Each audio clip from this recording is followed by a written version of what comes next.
Nas voragens do pecado. Quarta parte. A família espiritual. Conclusão. A Magna Carta. O homem sofre sempre a consequência de suas faltas. Não há uma só infração à lei de Deus que fique sem a correspondente punição. A severidade do castigo é proporcionada à gravidade da falta. Indeterminada é a duração do castigo. Para qualquer falta, fica subordinada ao arrependimento do culpado e ao seu retorno à senda do bem. A pena dura tanto quanto a obstinação no mal. Seria perpétua se perpétua fosse a obstinação. Dura pouco se pronto é o arrependimento. Esta história, leitor, não tem, por enquanto, um verdadeiro desfecho. Será ela antes o drama coletivo de uma humanidade em choques entre consigo mesma, recalcitrante contra a urgência de se reerguer para a finalidade gloriosa que a espera no seio da verdadeira vida. A espiritual. Não obstante, nos dias modernos se desenrola sobre os planos terrestres o epílogo desse drama brutal que acabamos de expor para se iniciar nova fase de progresso para os vultos que nele se movimentaram. Não ditamos uma ficção. Por meio da leve fantasia do romance, sempre agradável aos corações sensíveis e simples, para os quais gostamos de escrever. Citamos fatos que realmente se verificaram entre personagens aqui disfarçadas sob outros nomes. Muitos dos dolorosos acontecimentos que agitam as sociedades terrenas tiveram origem nos dias sombrios das perseguições religiosas da Europa, as quais se estenderam durante séculos no seio das igrejas organizadas e aliadas aos poderes civis. Oprimidos que não souberam esquecer e perdoar opressões. E opressores hoje, atingidos pela dor do verdadeiro arrependimento, agora se dedicam, nas últimas etapas, para a prestação de contas às leis governadoras do progresso da humanidade. A própria reabilitação, penosamente realizando dentro ou fora do Consolador, tarefas remissoras à luz do Evangelho do Cristo, que unifica os corações sem jamais decepcioná-los. Dramas, lágrimas, trajetórias dolorosas, mortes desastrosas ou ignominiosas, indicadoras de inadiáveis e terríveis expiações, e até mesmo suicídios por obsessão, que hoje ferem as criaturas de um lado a outro da terra. Muitas vezes criaram sua origem naqueles malsinados dias de São Bartolomeu e demais perseguições, cujas repercussões ainda toldam muitas consciências.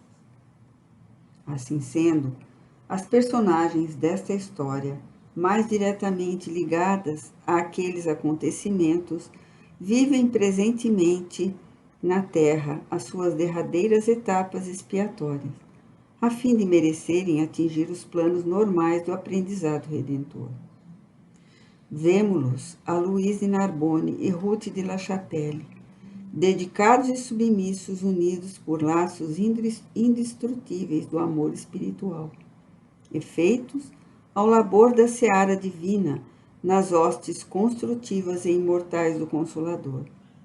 Ambos a se ignorarem, mas espiritualmente se buscando por meio da efervescência das vibrações afins, enquanto empregam todas as suas melhores energias e vontades a prol do engrandecimento do Evangelho, sobre o qual outrora tripudiaram. E sob o patrocínio fraterno daquele adorável Carlos Felipe, que do além protege os seus passos e inspira as suas tarefas acerca do dever, fortalecendo-os em momentos críticos ou angustiosos, enaltecendo-os para a aquisição de méritos dignificadores, será de esperar que, para o advento esperançoso do terceiro milênio que se avizinha, quando tantas transformações morais se operarão no planeta, ambos consigam lugar destacado na falange de espíritos que continuarão a reencarnar na Terra para merecerem servir junto do Mestre Senhor dentro de atribuições gloriosas. Bem-aventurados os mansos, porque possuirão a terra. Uma vez libertada das formas carnais, Ruth de la Chapelle, após o período de perturbação comuns ao despreendimento do espírito do seu túmulo carnal, viu-se, por assim dizer, reunida a Louise Narbonne e àqueles que foram seus pais terrenos, isto é, a Condessa Carolina e o Conde Felipe. Não obstante, não lograra a possibilidade para retornar à convivência com seu irmão Carlos Felipe e os demais seres amados. Por uma concessão misericordiosa dos planos espirituais superiores, suplicada pela mesma Condessa Carolina, fora permitido a Ruth, agora desencarnada, a presença dessa mãe amorosa e dedicada, que entrara a esforçar-se por um trabalho de reeducação no espírito da filha, cujo caráter revel se prestara a uma ação criminosa que contrariara os códigos da fraternidade recomendada pela lei máxima da criação. Louise Narbonne, no entanto, fiel ao seu imenso amor, poderia permanecer ao seu lado ao tempo que desejasse, e ele o fazia com grande despreendimento de si mesmo, preferindo com ela permanecer nas regiões inferiores da própria terra, ao seu lado, suportando prejuízos inerentes à situação que já lhe não era pertinente, a abandoná-la para atingir melhor condição a que seus grandes sofrimentos, heroicamente suportados, e seu muito sincero arrependimento haviam feito jus. Ele, porém, estaria, quando bem o desejasse, entre aquela família amada, ouvindo-lhe os conselhos, fruindo a satisfação de um aprendizado cristão sob o cuidado de Carlos Felipe, que o cumulava de atenções e imenso carinho. Mas era sempre ao lado de Ruth que preferia demorar-se, o que, se por um lado lhe concedia méritos, uma vez que demonstrava a elevação do coração, que soubera esquecer as ofensas e ultrajes. Por outro, lhe retardava o progresso pessoal, tolhendo-lhe as tentativas de reparações urgentes do passado pecaminoso. Para Ruth, a presença daquele a quem tanto mentira e atraiçoara na terra traduzia suplício permanente, fonte de pesares e desapontamentos insuportáveis. A vergonha de se ver por ele reconhecida em toda a sua indigna atuação de intrigante e hipócrita, a humilhação de ser desmascarada agora diante dele como cúmplice de Catarina de Médici para a sua perda, o desgosto de reconhecer o quanto ele sofrera sob a sua vingança e que no momento era ele recebido e acatado no seio daquela generosa família que sucumbira a um extermínio sob seu comando, ao passo que ela, Ruth, era exilada do grupo, a fim, justamente porque pretendera nele vingar o destroçamento inominável, e não poder fugir dele e ocultar-se, porque ele a buscaria e a encontraria em qualquer parte para onde se exilasse. Constituía um castigo para a sua consciência, que naquele vulto tristonho e sofredor era obrigada a reconhecer um amigo dela própria, cuja devoção só se compararia a que Carlos Felipe lhe tributava. Certamente que já não o odiava. Liberta do assédio de Otília de Louveny pela intervenção de Carolina, Ruth sentia reviver no coração espiritual aquela singular atração que a impelira para ele num paradoxo que outrora a aterrava. Os remorsos que infelicitavam a sua vida ao lado de Frederico, com ela transplantados para o além, continuavam a não lhe permitir tréguas. E o pesar de ver Luís praticamente reabilitado perante sua família, ao passo que a ela não seria possível senão entrever seus venerandos pais, constituía um inferno em que se submergia sua individualidade, negando-lhe qualquer possibilidade de tranquilidade e paz.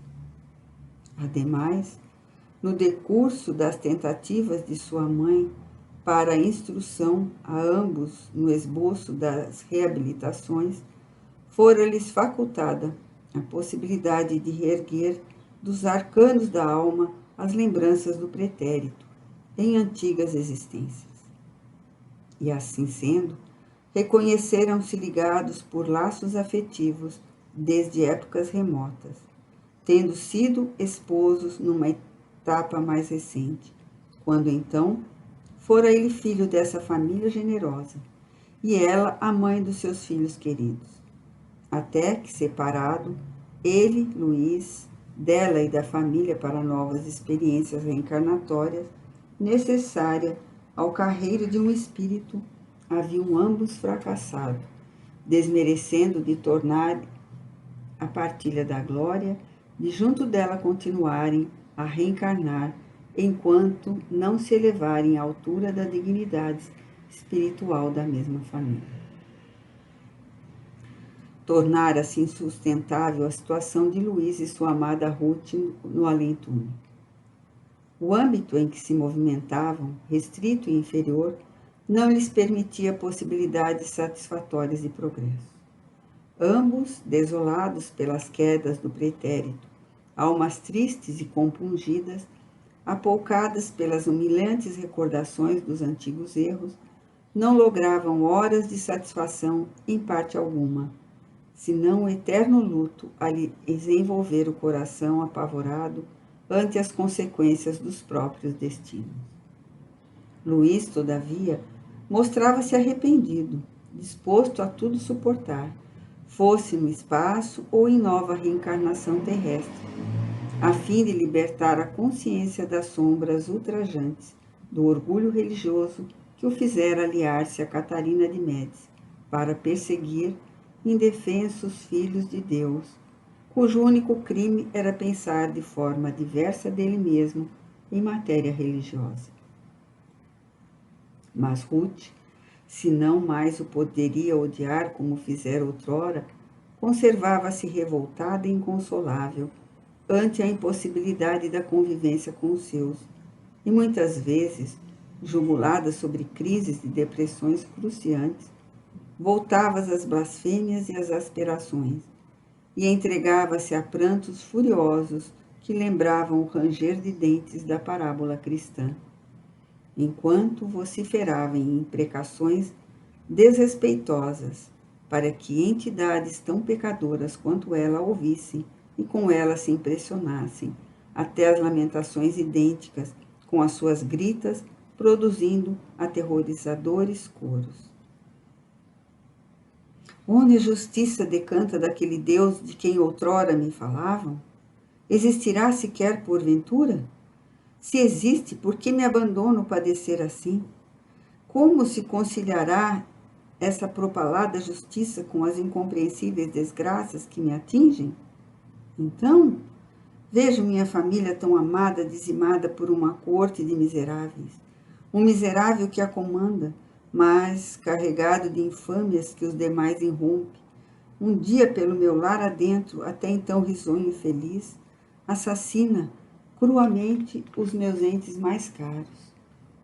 Eu fico só no mundo, desamparada e desgraçada, aos 18 anos.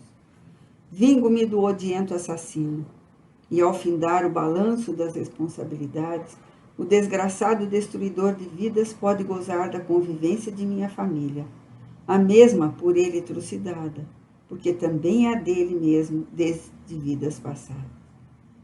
Meu Carlos protege-o, educa-o, consola-o, enquanto eu sequer poderei entrevê-lo a ele, Carlos? Pratico um ato de justiça, entregando-o à prisão, para que jamais torne a desgraçar alguém, e agora sou atormentada por visões macabras. dos mais atrozes remorsos? E ainda reconheço nas profundidades de minha alma confusa e condenada que amo esse desgraçado? Estarei porventura louca na imensidão dos infernos? Porque o amo tanto? Que efervescências diabólicas tecem em minha alma ciladas assim incompreensíveis e absurdas, para que eu me debata no horror de amar o assassino daqueles a quem mais amei? Que paradoxo esse de amá-lo e odiá-lo a um mesmo tempo? Amo, odeio, quero, repilo. Se se aproxima, apavoro-me e desejo fugir. Se ausenta, sofro e me desfaço em lágrimas, ferida pela dor da saudade, que me causa a ausência da afetuosa bondade com que, na minha desgraça, me sabe dispensar. Estarei, porventura, fixada no inferno eterno de que trata a Bíblia? Não conviverei, então, jamais com o meu Carlos e com aqueles a quem amei? Pois sei que certamente estarão habitando o paraíso, mas como estarei no inferno se Luís vem até mim e depois regressa ao paraíso, isto é, ao solar de La Chapelle? Tão grave situação de ambas as entidades implicadas em claudicações assim costumazes era insolúvel no mundo espiritual. A necessidade de um retorno à terra e investiduras carnais, a fim de esquecerem o flagelo das paixões cujas consequências morais, acirradas pela intensidade do estado espiritual, os desorientava, urgia para tentativas em prol da própria melhoria. Compreendendo, penalizado, o estado deplorável dos dois delinquentes, Carlos Felipe e seus familiares entraram a aconselhar Luís a se animar a uma vida nova sobre a terra, de labores construtivos e expiatórios, onde as leis eternas testemunhassem o próprio arrependimento pelos despautérios cometidos em nome da fé, enquanto com ele oraram, rogando às forças inspiradoras do alto o que melhor lhe conviesse. Durante esse período de preparação, indispensável, porém, Carlos instruía-o nas leis do vero cristianismo, por ele desconhecidas até então. Não obstante seus longos estudos teológicos à sombra de um credo mesclado de prejuízos humanos, leis sublimes e redentoras, que lentamente contornavam sua alma para a possibilidade de empreendimentos futuros, cujas perspectivas o impressionavam e comoviam. Seu apego a Ruth, inquietando-o poderosamente, impossibilitava a serenidade necessária para o magno feito, visto não ignorar que a reencarnação em vista se efetivaria com a sua separação temporária entre ambos, a fim de que maior tranquilidade presidisse os testemunhos a apresentar. Todavia, a reencarnação é lei que se impõe ao espírito revel, destituído de méritos, cuja consciência pesada antes se afina com as sombras terrenas do que com as claridades espirituais. Quanto à morte carnal, é lei que se impõe ao homem. Não raro, quando grandemente inferior, é o seu caráter. É ele arrastado a novo corpo pela ordem natural e irresistível do progresso espiritual. E a ela se entrega, então, quase que totalmente desconhecedor do que se passa em torno de si. Como alguém que se desencarnasse repentinamente, sem absolutamente prever o desenlace que o espreitava num acidente, no teatro ou no passeio. A Luís não era estranha a necessidade de uma reparação construtiva à vista dos desatinos cometidos. Aceitava-a de boa mente, queria-a, desde que daí resultasse a reabilitação da própria consciência. Mas não lograva forças suficientes para a renúncia a Ruth, embora temporária, e por isso recalcitrava ante a separação que se impunha em seu próprio benefício. Quanto à endurecida entidade Ruth, engolfada nas sombras de si mesma, nada mais pedia senão que a pusessem ao lado de Carlos Felipe, fazendo-a retornar ao lar que tanto amava. Penalizados, obreiros espirituais, portadores da divina caridade, desejosos de facultar ensejos de alívio aos seus cruciantes sofrimentos, ordenaram a Carolina de la Chapelle, única entidade radiosa que, como mãe que fora, estaria em condições vibratórias para se fazer compreender e obedecer pela infeliz descrente, que a preparasse para o retorno à reencarnação, única medida eficiente para sua reeducação à base de testemunhos e provações redentoras. Fiel ao dever como ao desempenho maternal, a Condessa Carolina, certo dia, tomou nos braços a filha, como sempre desfeita em revoltadas lágrimas.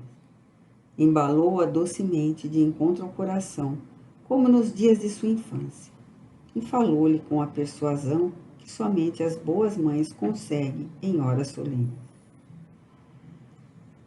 Sim, há um meio, minha filha, de poderes reconquistar o direito de te reunires ao teu Carlos, assim como a todos os que te amam.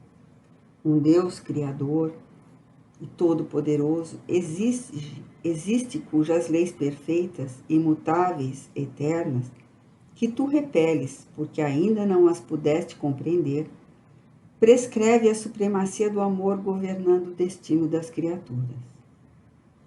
Se, pois, amamos a esse Deus e ao nosso próximo como a nós mesmos, tal como recomendam aqueles dispositivos, estaremos harmonizados com a lei suprema e tudo sorrirá ao redor dos nossos passos. As flores de uma doce e íntima alegria nos perfumarão a vida. As claridades de esperança, sempre mais arrebatadoras, traçarão roteiros de luz para nossas almas. Mas, se odiarmos, se renegarmos nosso próximo e o infelicitarmos deste ou daquele modo, se faltarmos com o respeito e a obediência às mesmas leis, nossas almas, nossas vidas e nossos destinos inclinar-se-ão para o desequilíbrio e a desarmonia. E as trevas de atos, desesperos se avultarão, interceptando nossa marcha para os estados felizes de consciência. Então, tudo será amargura, dor, desencanto, decepções, desesperações. Traíste a suprema lei de Deus. Odeias quando a lição é amor. Tu te revoltas quando o conselho é a mansidão da paciência. Descrês quando o universo todo nos atrai, convidando-nos à marcha nobilitante dos testemunhos de submissão ao seu Criador. Vingastes ofensas quando o dever manda perdoar e esquecer as dores sofridas pelas consolações do amor de Deus. Tripudiaste sobre os ensinamentos expostos pelo emissário do Eterno, quando a situação impunha que neles obtivesses força e coragem, a fim de enfrentar e dominar as crises do irremediável. Traíste a tua fé, quando nela poderias encontrar a virtude necessária para viveres em paz, exalçando o nome do Senhor na prática das boas obras, que ela, a tua fé, te inspiraria. Nem tudo, porém, está perdido para a tua alma. És imortal, jamais te anularás no seio da criação. Por isso mesmo, a ti muito convirá te harmonizares novamente com as leis supremas que infringiste, reparando os delitos que praticaste, corrigindo-os e assim nobilitando-te perante ti mesma as mesmas leis. O Ser Supremo, a quem desrespeitasse com os atos pecaminosos praticados contra o teu próximo, Luiz de Narbonne, oferece-te, por intermédio de suas leis, uma possibilidade de reabilitação. Tal possibilidade é penosa, é dura, é amarga. mas será a única que lograrás obter. Aceita-a, pois, por amor de Carlos Felipe, que te idolatra, por amor de todos nós, que sofremos por tua ausência do nosso círculo familiar, porquanto será esse o único recurso que te fará voltar novamente aos nossos braços. Atribulada a entidade, muito atenta, fitando o semblante puro daquela que fora sua mãe carnal e que agora, no além-túmulo, se tornava sua conselheira e vigilante espiritual, emocionava-se a cada nova ponderação assimilada. E, compreendendo que houvera uma pausa na importante exposição, atreveu-se a perguntar: e essa possibilidade de obter novamente a dignidade de voltar para vós está, porventura, ao alcance de minhas forças? Depende de ti unicamente. Aceito, seja qual for. Antes mesmo de inteirar-te do que se trata, vós que me amais, não me aconselhareis senão algo muito digno e elevado. Carolina osculou-lhe a fronte e, comovida, prosseguiu. Trata-se de renascer outra vez sobre a terra, para um estágio não muito longo, porém trabalhoso, rigoroso, no qual expiarás o crime atroz com Luís de Narbonne, a traição ao Evangelho, o descaso pela própria honra pessoal, a infidelidade a todos os princípios do bem. Ruth prorrompeu em copioso pranto, exclamando por entre amargurosas convulsões: oh, foi por amor de vocês que pretendi castigar Luís. Por amor de nós, minha filha, por amor ao nosso Criador Todo-Poderoso, deverias ter-lhe perdoado e não castigado, pois que somente nosso Deus e Pai estará à altura de nos oferecer corrigenda. Vingando-te dele, castigando-o, foi a ti mesma a quem mais feriste, visto que ficaste com a responsabilidade de infringir o supremo mandamento da lei eterna, e nem poderás alegar ignorância dessa lei, pois desde a tua infância ouvias que teu nobre irmão nos ensinava a todos, que o Evangelho do Senhor recomendava perdoar as ofensas, não até 7 vezes, mas até 70 vezes 7. Eu sofria, minha mãe, via-me desesperada e só.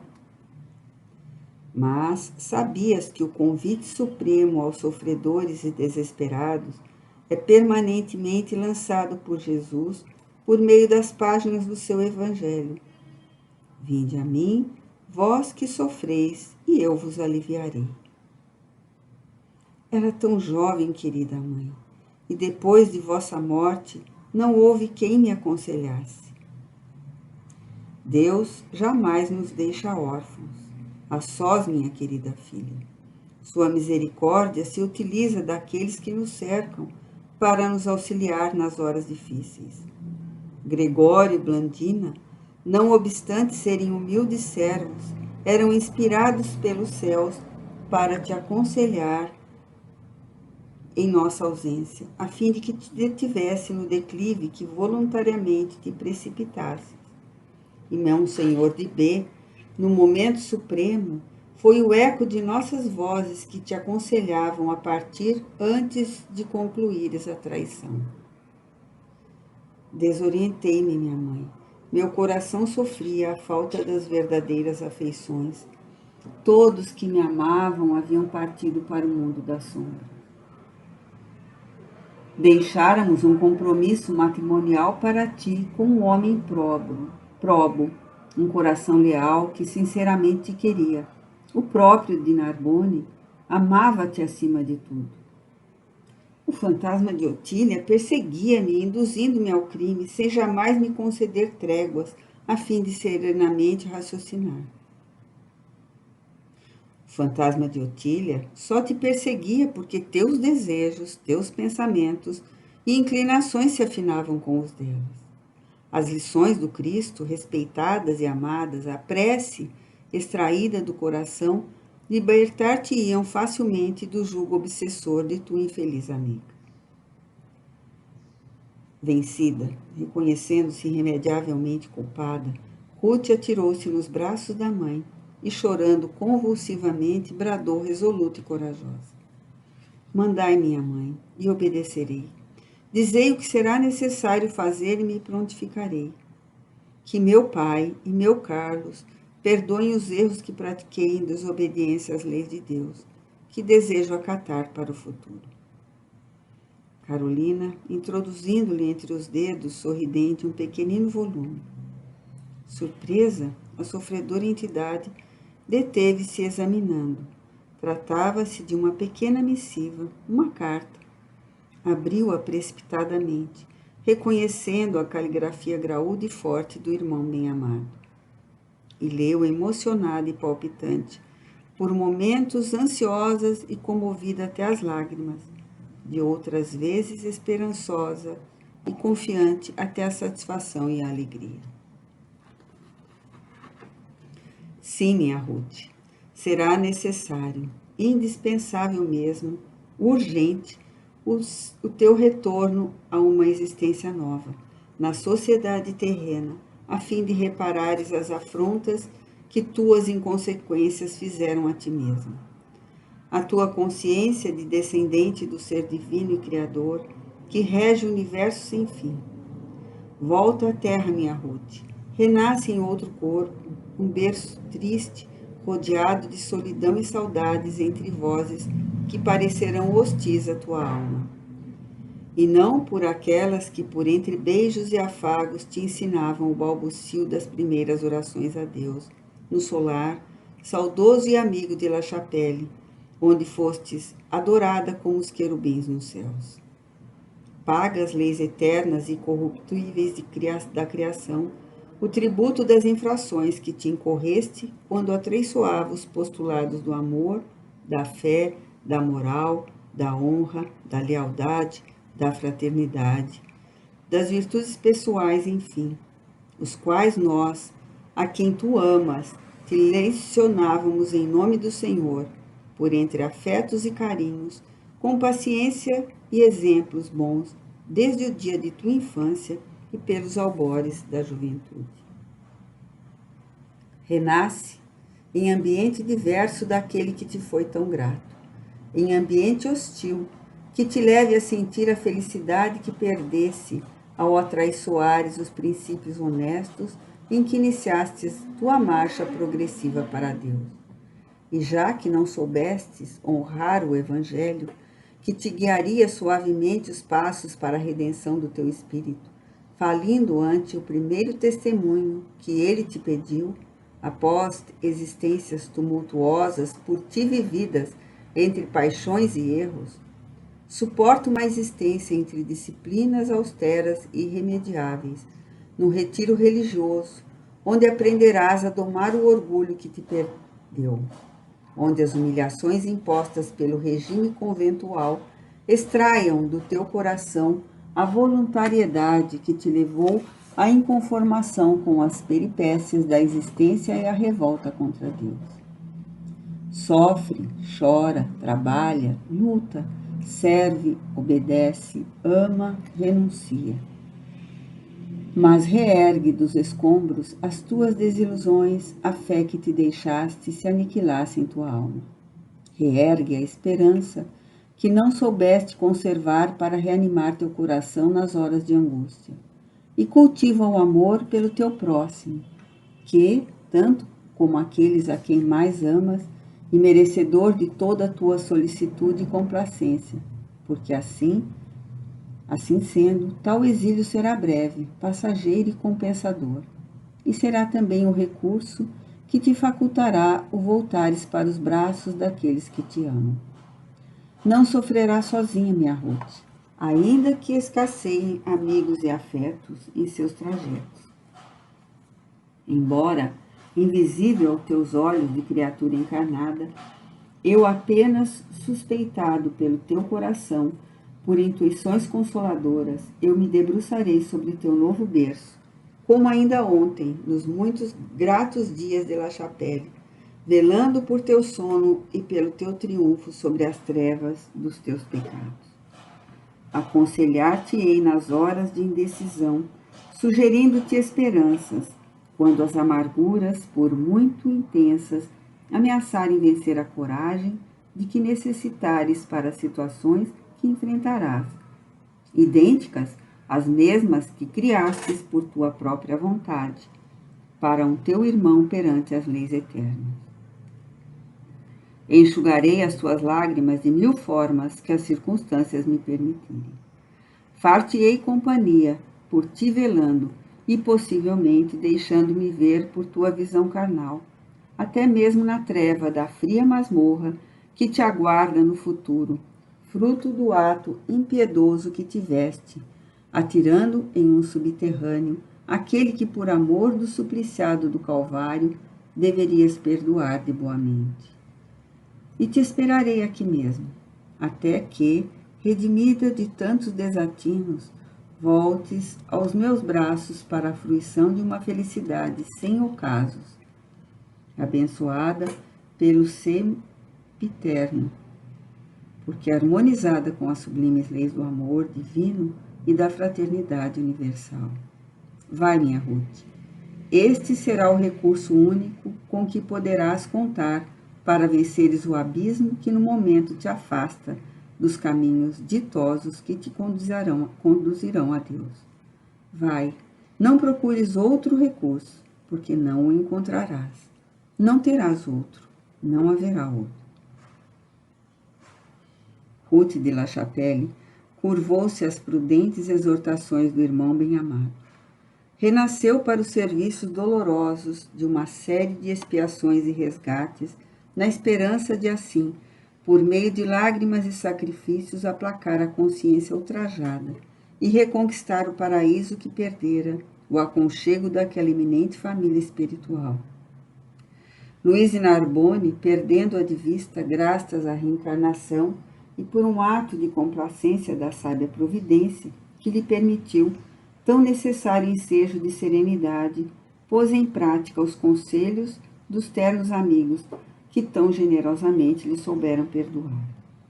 Voltou à terra em reencarnação igualmente reparadora, para expiar, como judeu espanhol, o ultraje da perseguição religiosa, ao mesmo tempo que em si mesmo era combatido o terrível preconceito católico romano, o desmedido orgulho sectarista que tantas desgraças ha causado entre os povos, enquanto Otília de Louvigny era retida em rigoroso reformatório de além-túmulo antes de se submeter às experiências convenientes ao crime de obsessão e vingança, experiências que, dado o seu caráter rancoroso e obstinado, perduraram até o presente momento. E ainda hoje, Carlos Felipe, Carolina, o velho conde venerando chefe da amorável família de La Chapelle, guiam do mundo invisível os vultos tristes de Ruth, de Luís e de Otília, nas derradeiras etapas reparadoras e evolutivas em que demoraram há 4 séculos amando-os, protegendo-os, quais tutelares dedicados e amorosos, conduzindo-os pacientemente pela verdadeira trilha do amor a Deus e ao próximo, não mais sob os auspiciosos da reforma, mas sob as sublimes expressões da verdade eterna enfeixadas nos redentores códigos da terceira revelação. Fim.